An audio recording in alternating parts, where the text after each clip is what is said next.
Homeless at 17, she inherited an abandoned peach orchard, a place she didn't even know existed. But what she discovered buried there wasn't just about the past. It was a map to a future she never thought she could have. If you've ever felt lost, or like the world has already decided who you are, then this story is for you. Stick around, maybe even hit that subscribe button, because we're going to talk about what it means to find a home when you don't have one. My 18th birthday wasn't a celebration. There was no cake, no off-key singing, no pile of brightly wrapped gifts. There was just a cardboard box and a handshake. The box held everything I owned: 3 changes of clothes, a worn copy of a book I'd read a dozen times, a toothbrush, and a faded photograph of a woman I barely remembered, my mother.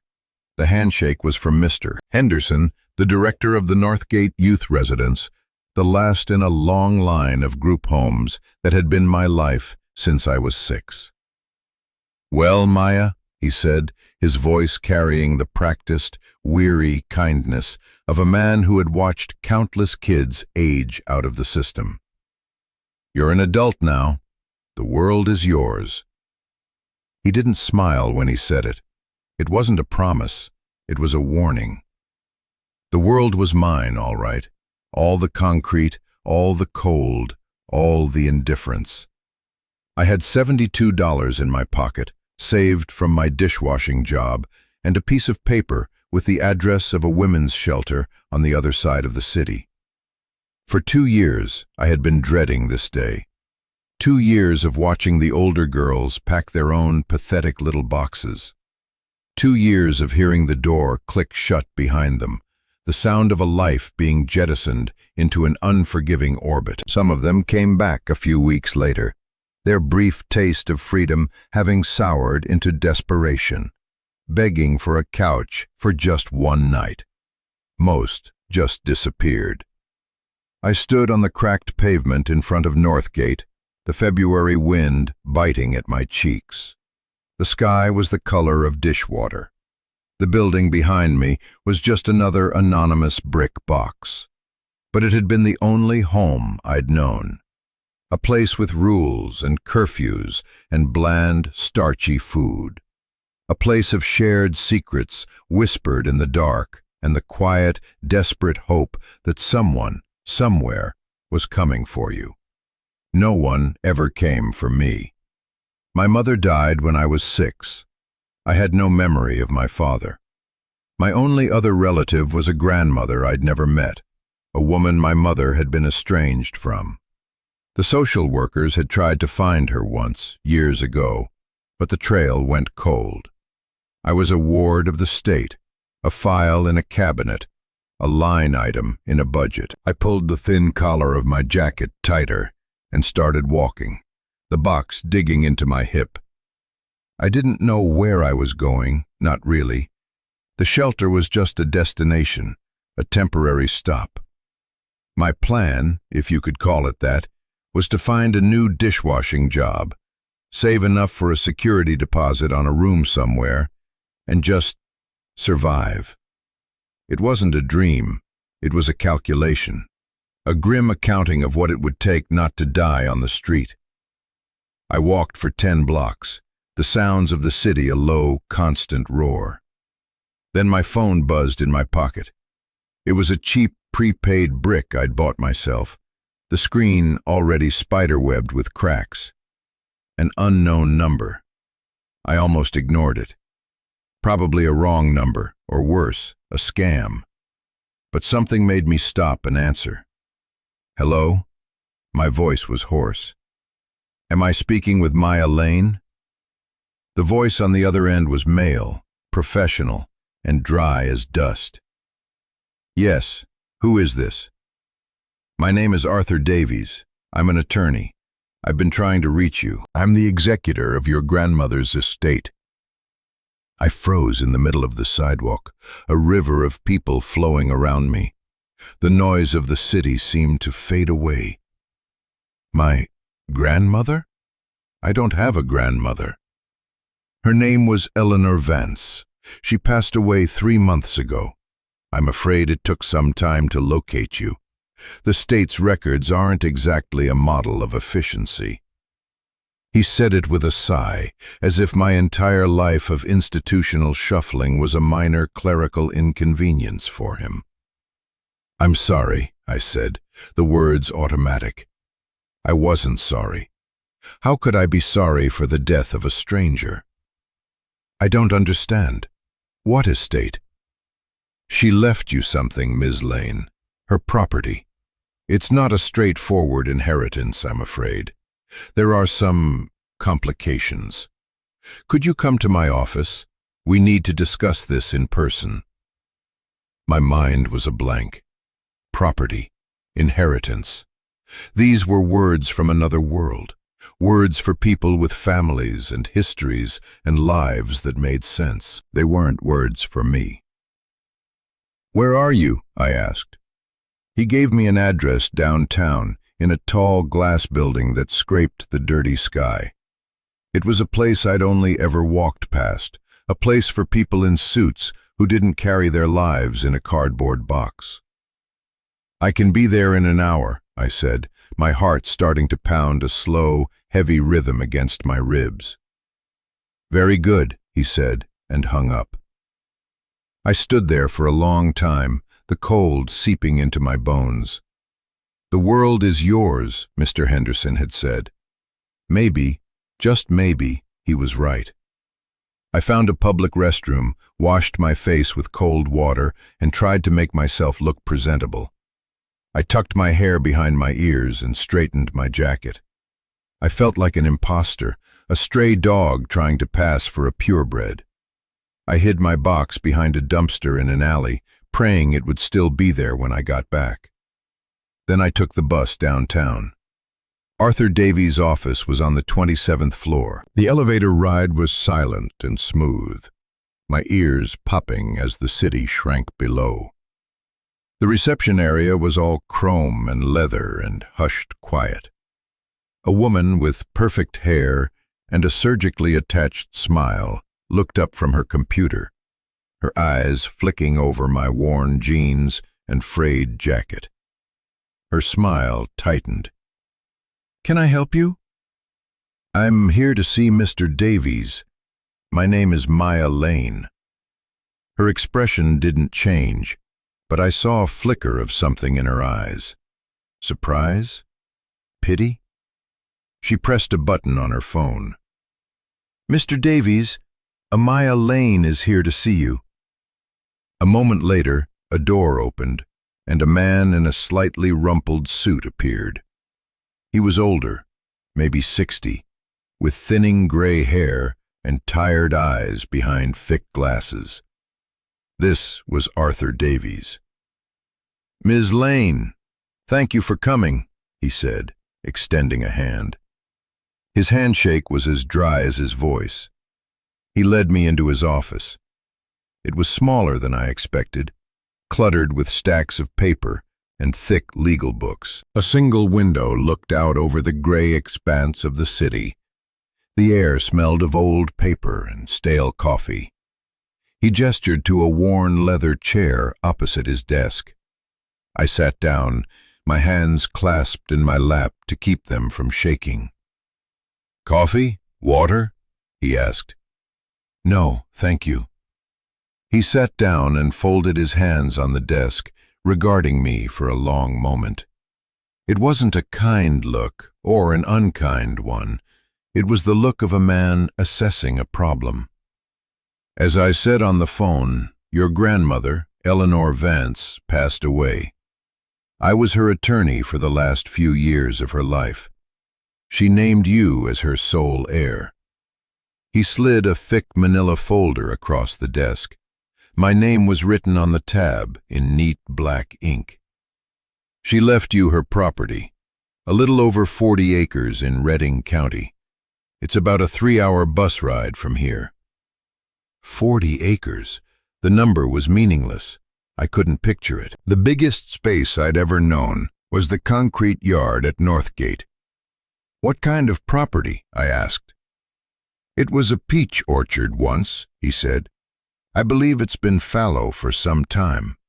There's a farmhouse, a barn, The basics. He paused, taking off his glasses and rubbing the bridge of his nose. Now for the complications. Eleanor took out a significant loan against the property several years ago to cover medical expenses. That loan is now in default. The bank is preparing to foreclose. On top of that, there are several years of back taxes owed to the county. The hope that had been a tiny, fragile spark in my chest flickered and died. Of course, it was never going to be simple. The world didn't give you things for free. It gave you burdens disguised as gifts. So, I've inherited a debt, I said, the words tasting like ash. In a manner of speaking, yes. The total amount owed to the bank and the county is roughly $140,000. I almost laughed. $140,000. I had 72. However, he continued, holding up a hand, there is another option. A development company, Westlight Properties, has been trying to acquire land in that area for a new residential project. They made an offer on your grandmother's property before she passed, a standing offer. They are prepared to pay $175,000 for the land, as is. He let that sink in. The math was simple, even for me. 175 minus 140, $35,000. They would pay off the bank and the back taxes directly, he explained. The remainder, approximately $35,000, would be yours, free and clear. $35,000. It was more money than I had ever imagined holding. It was a security deposit. It was first and last month's rent on a real apartment. It was food for a year. It was a new life, handed to me on a silver platter. It was the easiest decision in the world. You just have to sign the papers, he said, tapping the folder. Westlight is eager to close. We could have the funds in your account within a week. A week. In a week, I could be safe. I looked out the window at the city below. All those buildings, all those people, all that noise. I could find a small, quiet corner in it and be anonymous. I could be okay. Why didn't my grandmother sell to them? I asked. The question hung in the air. Mr. Davies sighed again. She was stubborn. She had an attachment to the place. She seemed to believe the offer was too low, that they were trying to cheat her. Frankly, Ms. Lane, given the state of the property and the debt against it, the offer is more than fair. It's generous. He leaned forward. It's your way out. You're 18 years old, with nothing. This is a gift. Take the money, Maya. Start your life. He used my first name, a deliberate move, a nudge. I should have said yes. Every rational part of my brain was screaming at me to say yes, to sign the papers and take the money and run. But I thought of the photograph in my box, the faded image of my mother. And I thought of the grandmother I never knew, a stubborn old woman who refused to let go of a piece of land. A woman who, for some reason, left it to a granddaughter she'd never even met. I want to see it, I said. The words came out before I could stop them. Mr. Davies blinked, surprised. See it? Why? It's a derelict farm, Ms. Lane. There's nothing there for you. She left it to me, I said, my voice quiet but firm. I want to see it before I decide. He stared at me for a long time, his expression unreadable. I think he was deciding if I was a fool or just a different kind of stubborn, like my grandmother. Finally, he nodded slowly. As you wish. It's your right. He scribbled an address on a piece of paper and slid it across the desk, along with a large, old-fashioned iron key. This is the address. The bus from the Port Authority station leaves twice a day. This key is for the front door of the house. I'd advise you not to stay long. The utilities have been off for months." He stood up, the meeting clearly over. "Call me when you've made your decision, but don't take too long.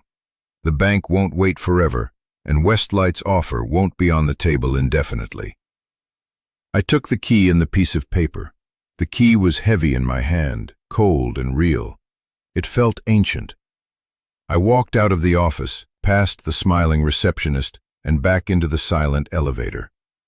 As the doors closed, I looked at my reflection in the polished steel. I looked pale and scared. But for the first time in my life, I wasn't just being pushed by the current. I was choosing to swim in a direction of my own. I didn't know if I was swimming toward a new life, or just toward a different kind of ruin. The bus station was a chaotic symphony of human misery. People sleeping on benches, crying into phones, staring blankly at the departures board as if it held the answers to their lives. I bought a one-way ticket to a town called Oakhaven. It cost me $12. I had $60 left. I found my box right where I'd left it, tucked behind the dumpster. I held it on my lap for the entire 3-hour ride, my only tangible connection to my past as I hurtled toward an unknown future. The city slowly dissolved behind us, the tall buildings giving way to sprawling suburbs, then to strip malls, and finally to open country. The gray concrete bled into the brown and green of late winter. The skies seemed to get bigger, wider. I watched skeletal trees flash past the window, their bare branches reaching like arthritic fingers. The few passengers on the bus were mostly older, their faces etched with the quiet resignation of rural life. They looked at me with a mild, uninterested curiosity. A city kid, out of place.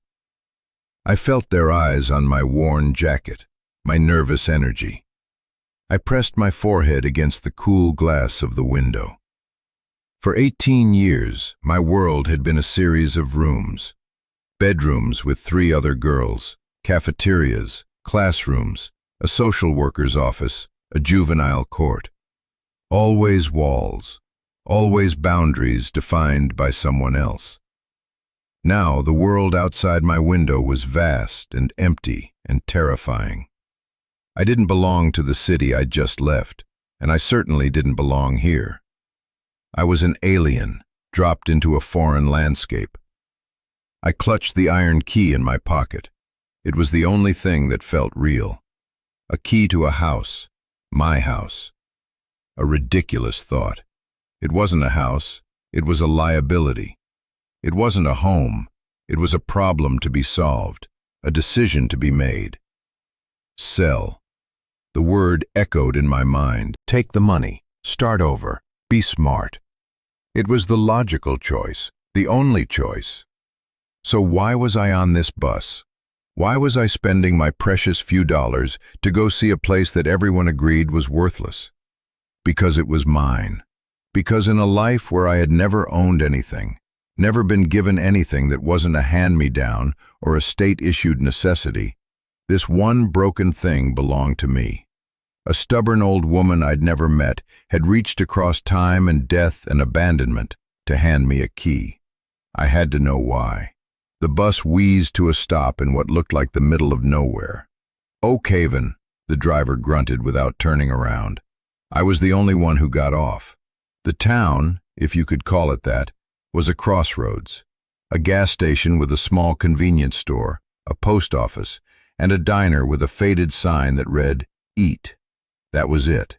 The air was different here, clean, sharp, and cold. It smelled of damp earth and wood smoke. There were no sirens, no roar of traffic, just the sigh of the wind in the tall pine trees that lined the road. I went into the convenience store. An old man behind the counter looked up from his newspaper. "Help you?" "I'm looking for this address," I said, showing him the paper Mr. Davies had given me. He squinted at it. "Vance place, sure.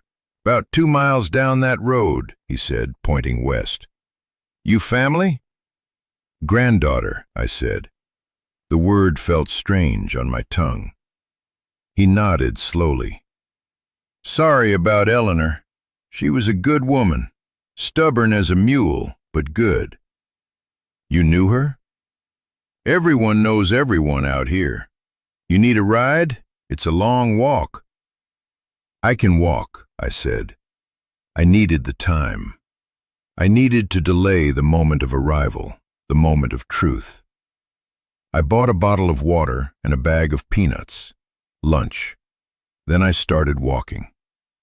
The road was asphalt, cracked and patched. There were no sidewalks. Fields stretched out on either side, brown and fallow under the weak winter sun. I passed a few houses, set far back from the road, with mailboxes leaning at odd angles. A dog barked from a distant porch. Otherwise, it was silent. 2 miles felt like 10. My box grew heavier with every step. My shoulders ached. The wind was relentless. I thought about turning back, about flagging down a car and asking for a ride back to the bus stop. I could be back in the city by nightfall, call the lawyer in the morning, and this whole strange detour would be over. But I kept walking. And then I saw it. A break in the trees, a dirt lane overgrown with weeds. A rusty, fallen-down gate hung crookedly from a single hinge. Nailed to a post was a weathered wooden sign. Most of the letters were gone, but I could just make out the faint traces of paint. Vance Orchard. This was it. I turned onto the lane. The dirt was soft and muddy under my feet. On either side, rows of dead-looking trees stretched away into the distance. Their branches were tangled and bare, a chaotic black web against the gray sky. This was the peach orchard. It looked like a battlefield after a war. I followed the lane for another 100 yards, and then the house came into view. It was a simple 2-story farmhouse, once white, now a peeling, weathered gray. The roof on the porch was sagging in the middle, held up by what looked like sheer force of will. Windows were dark and empty, like vacant eyes. A chimney stood crookedly against the sky. It wasn't just neglected. It felt wounded, abandoned. I stopped and just stared. This was my inheritance, a ghost of a house on a dying piece of land. Mr. Davies was right. There was nothing here for me, nothing but debt and decay. I felt a wave of anger, hot and sharp. Anger at the grandmother I never knew. Why leave me this monument to failure? Was it a joke? A cruel final prank on the granddaughter she never bothered to know? I walked up the 3 rotting steps to the porch. One of them groaned ominously under my weight. The front door was faded blue, the paint blistered and peeling. The keyhole was dark with rust. I took the heavy iron key from my pocket. My hand was shaking. I slid the key into the lock. It resisted, gritty with rust. I had to jiggle it, push it, force it. For a second, I thought it wouldn't work. The lock was as dead as everything else here. Then, with a loud, grating clunk, the mechanism turned. The sound echoed in the profound silence. I took a deep breath, turned the knob, and pushed the door open. The air that flowed out was cold and musty, thick with the smell of dust and disuse, and something else. Something faintly sweet, like dried flowers and old paper. It was the smell of a life, sealed up and waiting. I stepped across the threshold, out of the wind and into the quiet dark of the house. The door swung shut behind me with a soft click, and I was alone. For a long moment, I didn't move. I let my eyes adjust to the gloom. I was standing in a small entryway that opened into a larger living room. Everything was covered in a thick, uniform layer of dust, a gray shroud that softened every edge and muted every color. Furniture huddled under white sheets, their shapes like sleeping, snow-covered animals. A grand staircase rose to the second floor, its banister thick with cobwebs. Sunlight, thin and pale, filtered through the dirty windows, striping the dusty floor. It was utterly silent. Not the muffled silence of the city, but a deep, profound quiet that felt ancient. I could hear the blood rushing in my ears. I set my box down on the floor. The sound was unnervingly loud. I took a tentative step into the living room and pulled the sheet off the nearest shape. It was a sofa, upholstered in a faded floral pattern. I ran my hand over the fabric, leaving a clean streak in the dust. I moved through the room, pulling off sheets, unveiling the life that had been left here. An armchair with a worn spot on the right arm. A coffee table with a stack of old magazines. A fireplace, the hearth swept clean. It was like walking through a museum of a single, ordinary life. Everything was neat, tidy, just dusty. It hadn't been ransacked or left in a hurry. It had been prepared, put to sleep. I went into the kitchen. The linoleum was cracked, the yellow pattern faded. The appliances were ancient, from the 70s probably. A calendar on the wall was still turned to November of the previous year. A single coffee cup sat in the drying rack by the sink. It felt like the occupant had just stepped out for a moment and never come back. I opened the fridge. It was empty and clean. The power had been off for months, but there was no smell of rot. She had cleaned it out before she left. Wherever she had gone to die, she had known she wasn't coming back. The thought sent a chill through me that had nothing to do with the cold.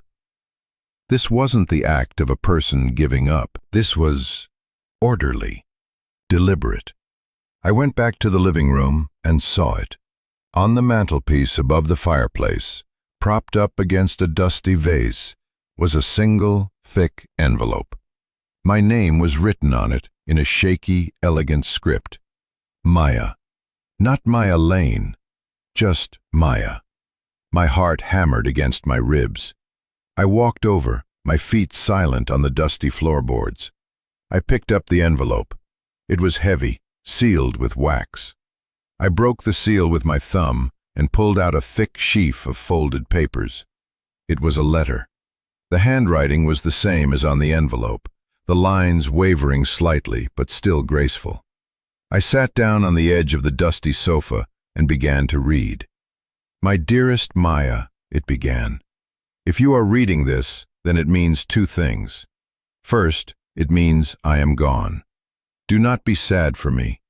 My life was long and full, and I am ready for whatever comes next. Second, it means that against all odds, that fool of a lawyer actually managed to find you. For that, I am grateful."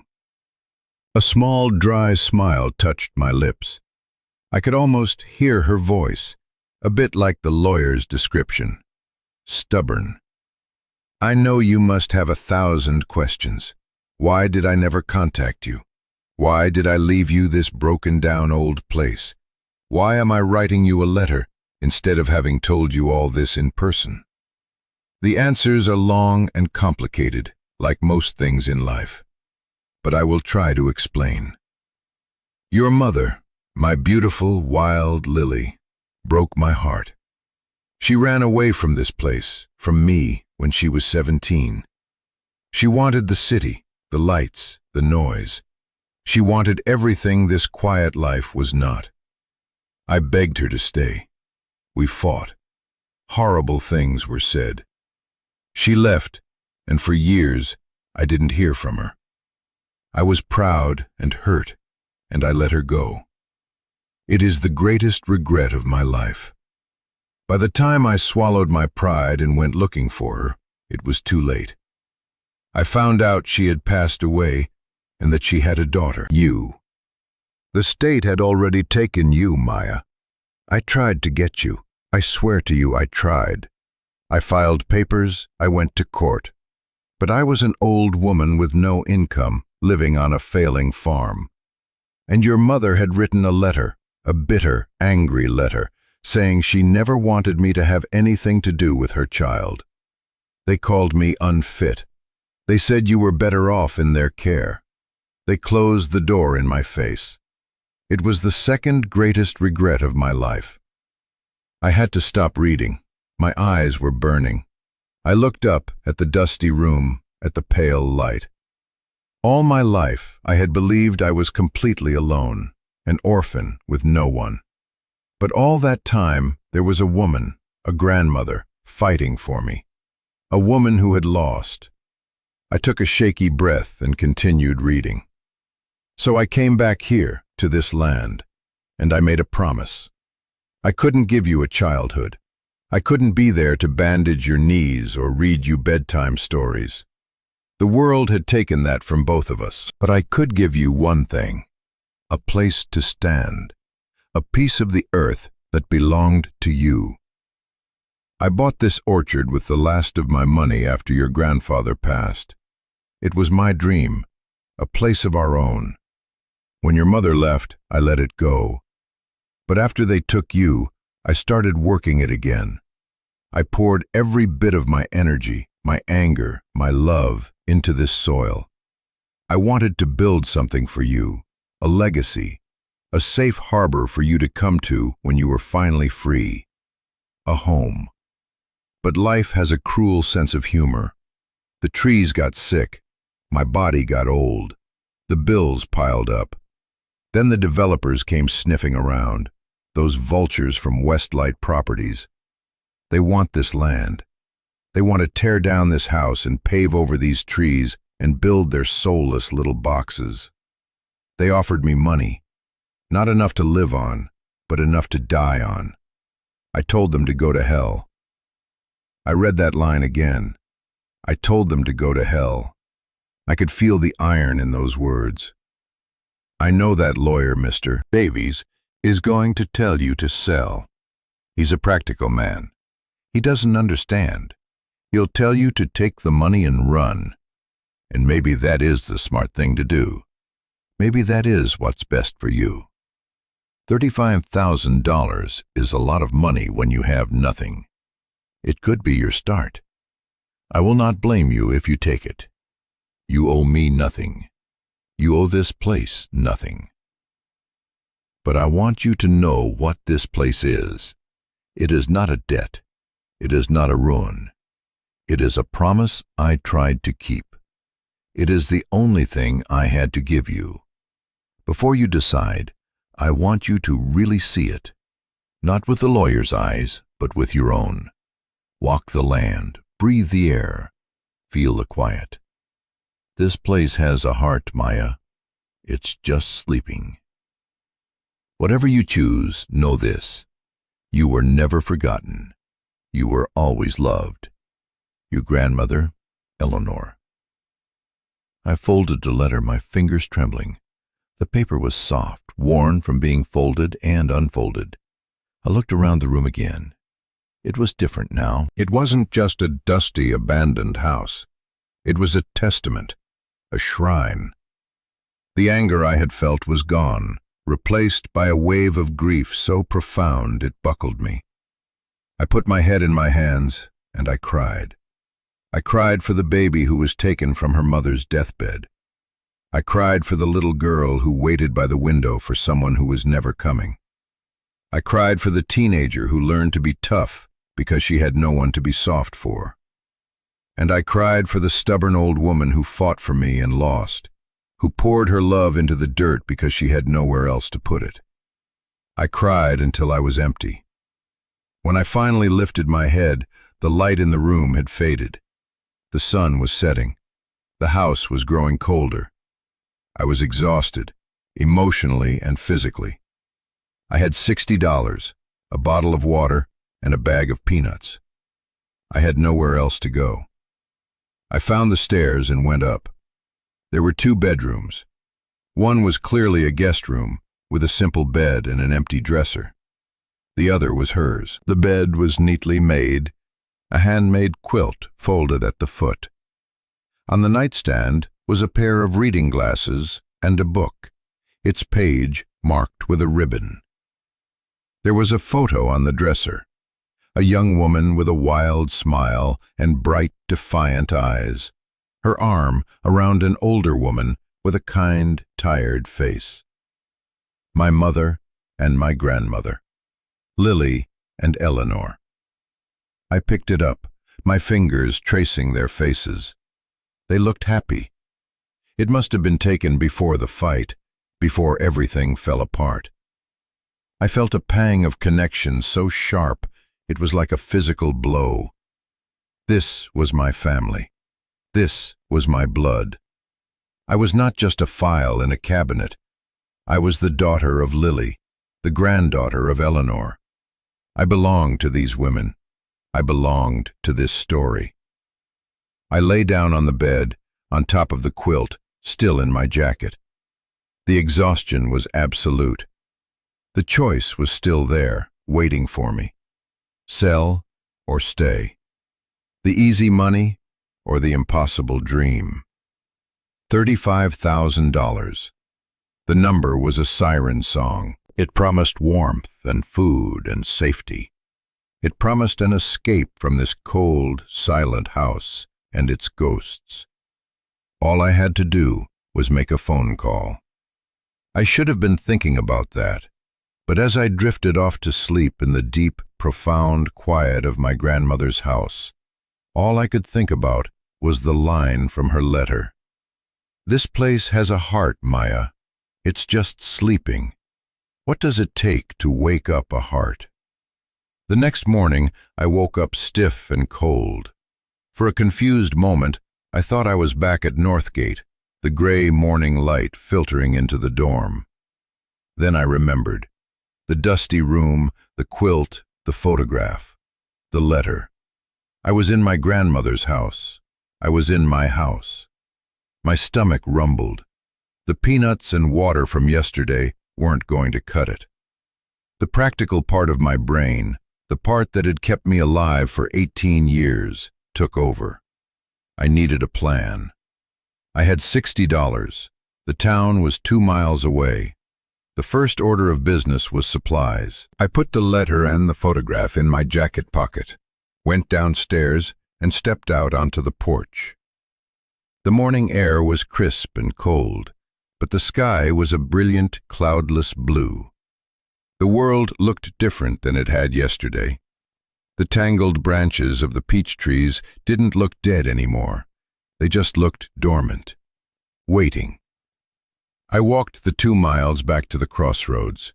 The old man was back behind the counter at the convenience store. He nodded at me as I came in. "Sleep okay out there?" he asked. "It was quiet," I said. "Always is," he said. "Place gets in your bones." I bought what I could afford: bread, peanut butter, a dozen eggs, a gallon of water, a block of cheese, and a big pack of cheap candles, and a pair of work gloves. The total came to $27. I had 33 left. As I paid, I asked, "Is there a library around here?" He looked at me, a flicker of surprise in his eyes. "County library's over in Pinedale, 10 miles east. Why?" "Just wondering," I said. I had an idea, a fragile little seedling of a thought. My grandmother said the trees were sick. I wanted to know what that meant. Back at the house, I made a small fire in the fireplace. There was a stack of dry wood on the porch, as if Eleanor had known I would need it. I ate 2 peanut butter sandwiches, the best meal I'd had in years. The warmth from the fire and the food in my stomach chased away some of the chill. I felt better, more human. Now what? The letter had said to walk the land. So I did. I pulled on the new work gloves and spent the rest of the day exploring the 40 acres. It was hard work. The orchard was a mess. Weeds and thorny vines grew everywhere, choking the base of the trees. Dead branches littered the ground. It was a tangle of neglect. But as I walked, I started to see what Eleanor must have seen. The land wasn't flat. It rolled gently, with a small creek cutting through the back corner. The trees, for all their neglect, were planted in neat, orderly rows, a testament to a plan, a vision. They were old, their bark thick and gnarled, but they felt solid, rooted deep in the earth. I found the barn. It was a huge, cavernous structure, the red paint almost completely faded. The great doors groaned open on rusty hinges. Inside, it smelled of hay and dust and oil. An old, rust-pocked tractor sat in the center like a sleeping metal beast. Tools hung on the walls, outlined in dust. Sacks of what I guessed was fertilizer were stacked in a corner, hard as rocks. It was another time capsule, another part of the life that had been lived here. In the back of the barn, in a small, windowless room that might have been an office, I found a desk. It was covered in paperwork, invoices for things I didn't understand, pamphlets on pesticides, and almanacs. And on top of it all, another envelope. This one didn't have my name on it.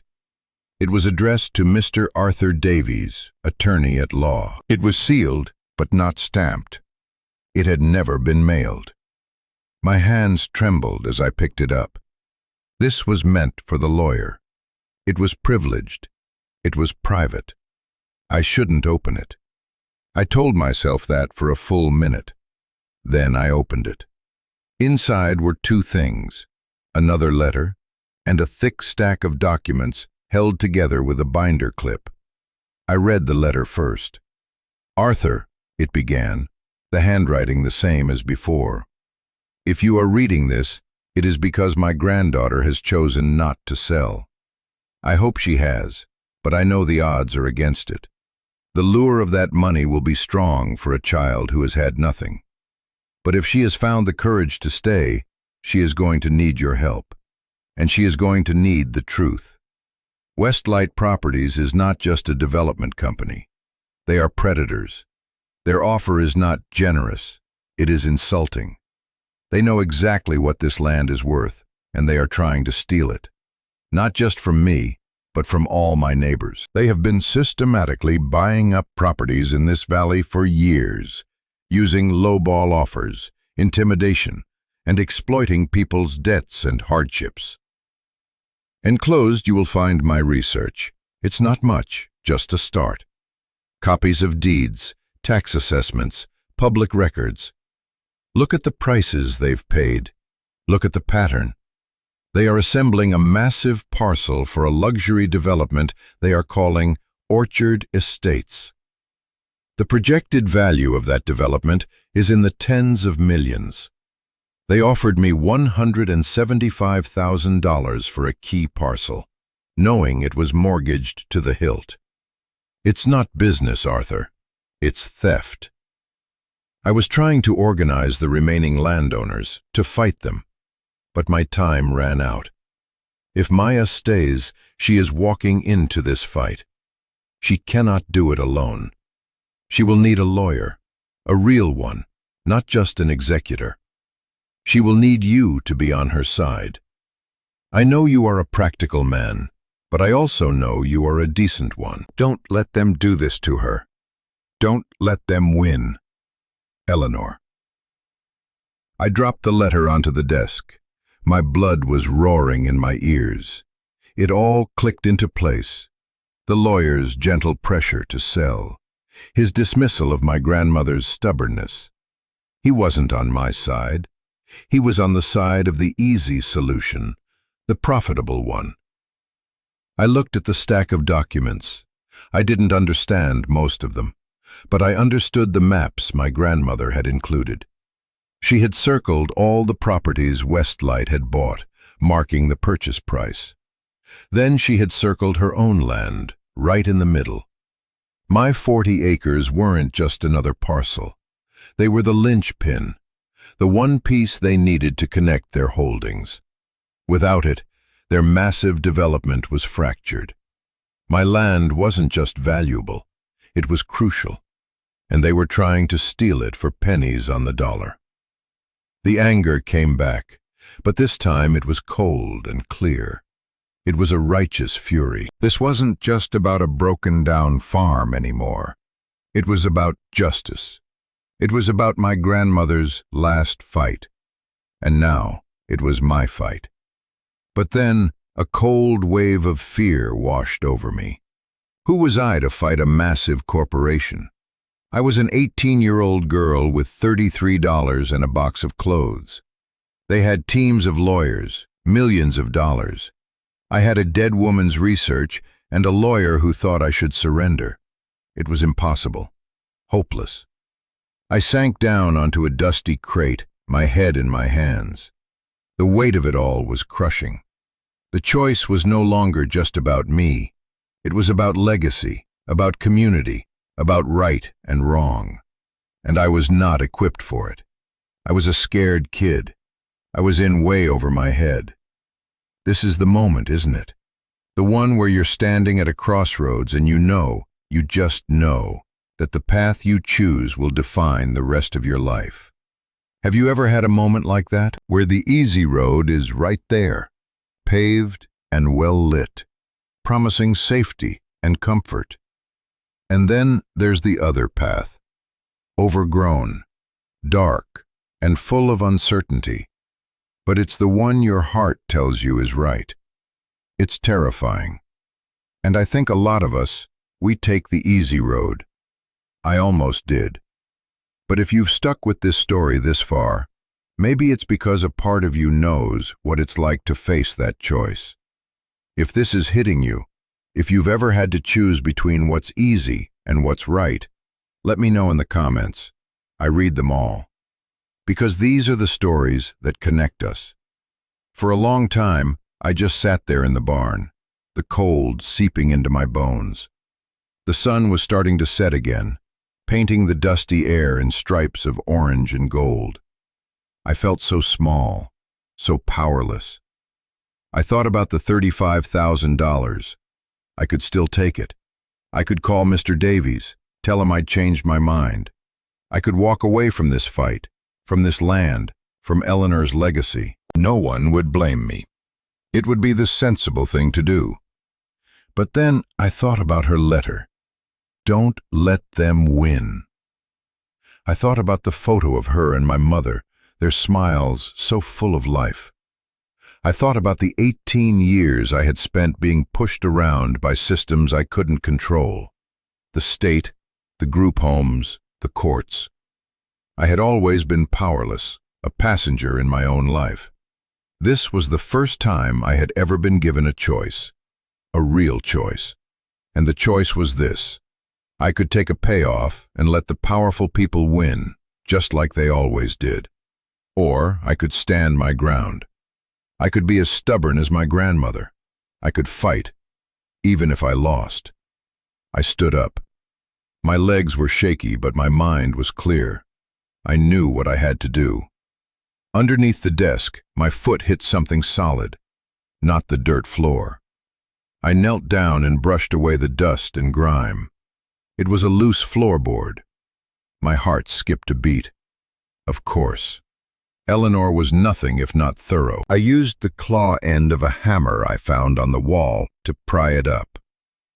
And there, nestled in the dark space beneath, was a metal box. It was an old ammunition can, heavy and cold. I lifted it out and set it on the desk. The latch was stiff, but I managed to pry it open. My breath caught in my throat. The box was full of cash. Stacks of 20s, 50s, and 100s, bundled with rubber bands. It wasn't a fortune, but it was more money than I had ever seen in one place. I counted it quickly, my hands shaking. $10,000. Tucked in with the money was one last letter. One last message from the ghost in the machine. "Maya," it said, "this is your war chest. It's not much. It's everything I saved over the last few years. The money I was going to use to hire my own lawyer, to fight them. It's yours now. Use it to survive while you decide. Use it to hire a better lawyer than Davies if you choose to fight. Use it to get a good start somewhere new if you choose to sell. It is your freedom in every sense of the word. But I hope you fight. I hope you see what I see. This land isn't just dirt and trees, my girl. It's a place to put down roots. It's a place to be free from systems and landlords and people who want to put you in a box. It's the only real thing in this world. Don't let them take it. Love, Eleanor. I held the letter to my chest, the cash sitting on the desk like a dare. $10,000, plus the $35,000 from the sale. I could walk away from this with $45,000. I could go anywhere, do anything. The easy road had just gotten a whole lot easier. Or, this was what she said it was, a war chest. I stood there in the dying light of the barn, the weight of two women's lives in my hands. The mother who ran away and the grandmother who stayed. The legacy of flight and the legacy of fight. I had to choose which one was mine. I carefully packed the documents, the cash, and the final letter back into the ammo box. I carried it back to the house, my own personal treasure chest. I built up the fire, lit a few candles, and sat at the kitchen table. The house was no longer scary. The silence was no longer empty. It was watchful, waiting for my decision. I thought about my life, a series of temporary rooms, of other people's rules. I had never had a home. I had never had a family. I had never had a purpose. This place, this broken, beautiful, stubborn place, was offering me all three. It wouldn't be easy. It would be the hardest thing I had ever done. But my grandmother believed I could do it. She had left me the tools, the knowledge, and the means. She had left me her faith. I pulled out my cheap, cracked phone. I still had Mr. Davies' number. My thumb hovered over the call button. This was it, the point of no return. I pressed the button. It rang twice. "Arthur Davies?" His voice was as dry as ever. "Mr. Davies, it's Maya Lane." "Ms. Lane, I was wondering when I'd hear from you. Have you come to your senses? Are you ready to sign the papers?" "I've made my decision," I said, my voice clear and steady. The sound of it surprised me. I didn't sound like a scared kid anymore. "Excellent. I'll messenger the documents to you at the—" "I'm not selling," I said. There was a long silence on the other end of the line. I could almost hear him processing it, his mind reshuffling the neat little boxes he put his problems in.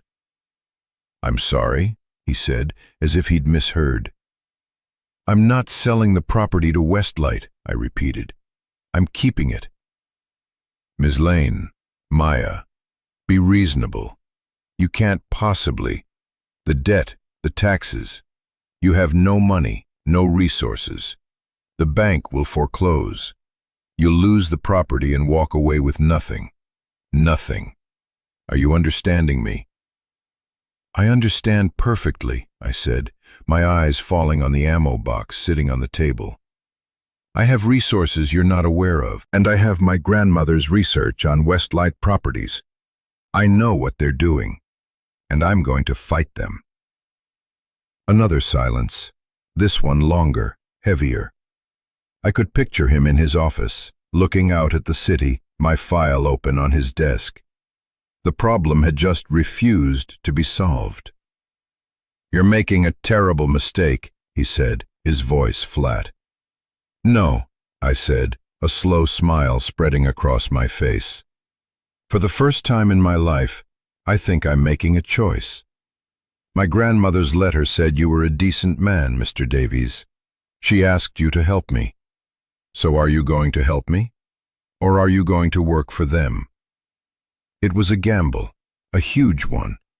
I was calling his bluff, challenging his integrity based on a dead woman's hope.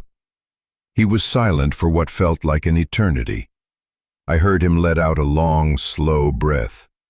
It was the sound of a man wrestling with his conscience. "The bank's foreclosure auction is in 90 days, he said finally, his tone shifting. It was no longer condescending. It was professional, informative. "To stop it, you'll need to pay the arrears on the loan and the back taxes. It comes to about $22,000. Can you do that?" "Yes," I said, my heart soaring. He didn't say no. He told me the next step. "As for Westlight," he continued, "a fight with them will be expensive and ugly. They will try to bury you in legal fees." "I know," I said. "Then I will need a retainer to act as your counsel, and I will need to see this research your grandmother collected." "I'll be in your office tomorrow morning," I said. "I'll bring everything." "Very well, Ms. Lane," he said, and for the first time I heard a flicker of something new in his voice. It might have been respect. "I'll see you then." I hung up the phone. I had done it. I had jumped. I didn't know if I had a parachute, but I was in the air. I looked around the kitchen at the flickering candlelight dancing on the old wooden cabinets. I wasn't a guest here anymore. I wasn't a visitor. I was home, and I was going to fight for it. The next day, I was a woman on a mission. I took the first bus back to the city. I walked into Mr. Davies' office carrying the ammo box. The receptionist's eyes went wide, but she didn't say a word. I walked into his office and placed the box on his desk with a heavy thud. "This is the research," I said, "and this is your retainer." I took out $4,000 from the box and placed it on top. He looked at the cash, then at the box, then at me. He didn't ask where I got it. He just nodded, opened the box, and started to read. I spent the next 2 days in the city. I went to the bank and paid the arrears on the loan and the back taxes at the county clerk's office. It took almost all of the $10,000, but the threat of foreclosure was gone. I had bought myself time. I also went to the public library. I spent hours online, learning everything I could about rehabilitating an old orchard. I read about blight, about pruning, about soil health. Most of it was like a foreign language, but I printed out articles, made notes. I was no longer just a fighter, I was a student. When I got back to the farm 2 days later, with my remaining few $100s and a backpack full of groceries, something had shifted. The place didn't feel like a burden anymore. It felt like a project, a purpose. The work was brutal. I started with the area right around the house. I bought a pair of shears and a small handsaw and began the painstaking process of cutting back the thorns and weeds. My hands, soft from years of indoor life, were blistered and raw within hours, even with the gloves. My back ached. My muscles screamed. Every night, I would collapse into Eleanor's bed, too tired to even dream. But every morning, I would wake up, eat my peanut butter sandwich, and go back out there. And slowly, inch by painful inch, I started to reclaim the land. One afternoon, a week into my work, a pickup truck pulled into the lane. An older man with a deeply lined face and kind eyes got out. He looked like the man from the convenience store, but older. "You must be Eleanor's girl," he said, his voice a low rumble. "I'm Maya," I said, leaning on my shears, wiping sweat from my forehead. "I'm George," he said.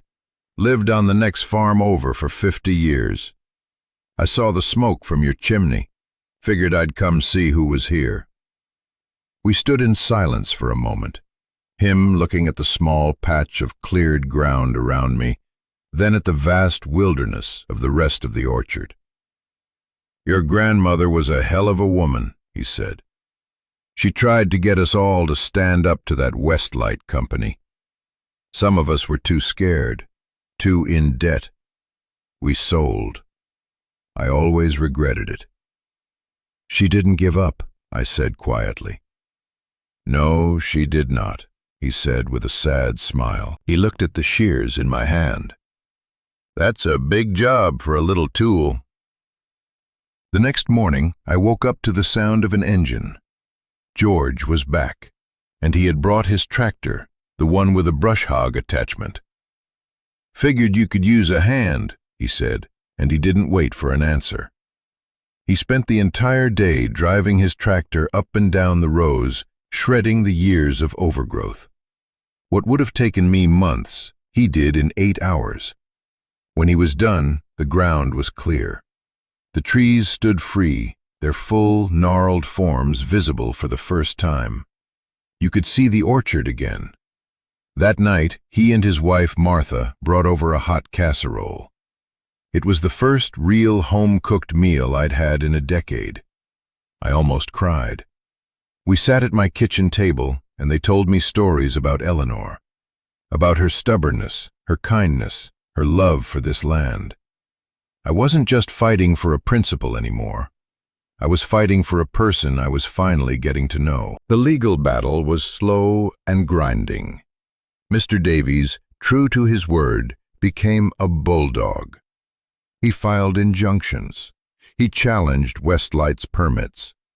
He used Eleanor's research to file a class-action lawsuit on behalf of the families who had sold their land for a fraction of its worth. Westlight's lawyers fought back, of course.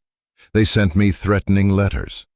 They tried to drain my meager resources. But I wasn't alone anymore.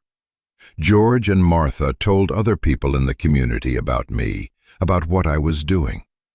People started showing up. One person brought over a chainsaw to help with the dead branches. Another, a retired mechanic, helped me get the old tractor in the barn running. The local diner started sending me a free meal every day. I was no longer the outsider. I was Eleanor's girl, and I was one of them. That spring, a miracle happened. As the weather warmed, tiny green buds began to appear on the peach trees. They weren't dead. They were just sleeping. I had spent the winter pruning them, following the instructions from my library printouts, feeding the soil with fertilizer from the barn. And now they were waking up. By April, the entire orchard was a riot of pink blossoms. It was the most beautiful thing I had ever seen. I stood in the middle of the orchard, surrounded by the fragrant, delicate flowers, and I finally understood. This was the heart of the place. This was the promise. It took 2 years. 2 years of hard work, legal battles, and learning. The class action lawsuit went all the way to the state court. We won. Westlight was forced to pay a massive settlement to the families they had cheated. Their development project collapsed, and my land, my beautiful, stubborn 40 acres, was safe. It was mine. The summer of my 20th year, I harvested my first peaches. They weren't perfect. They were small and a little misshapen, but they were sweet. I sold them at a stall at the crossroads, right next to the gas station. The old man from the store was my first customer. George and Martha were my second. I didn't make a fortune, but I made enough. Enough to pay the taxes, enough to buy new equipment, enough to live. I'm 22 now. The farmhouse has a new roof on the porch. The walls have a fresh coat of white paint. The orchard is thriving. It's a lot of work, and some days I'm so tired I can barely move. But I've never been happier. I found more than just an inheritance here.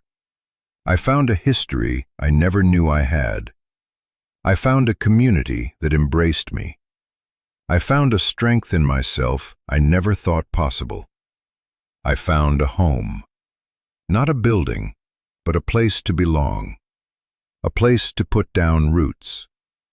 Sometimes I walk out into the orchard at sunset, and I stand under the trees, and I feel her.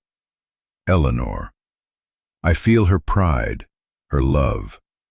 She didn't just leave me a piece of land. She left me a choice. And by choosing the harder path, the path of the fight, I chose myself. So I want to ask you, what does home mean to you? Is it a place, a person, a feeling? This whole journey taught me that home isn't something you're given. It's something you build. Sometimes you have to build it from ruins. Sometimes you have to fight for the ground you build it on. But it's always worth the fight. If this story meant something to you, if you see a piece of your own struggle in mine, I hope you'll subscribe and join this community. We're all just trying to find our way home. Share your story in the comments below. I promise I'll be reading. Because every story of survival, every story of finding where you belong, deserves to be heard. You are not alone.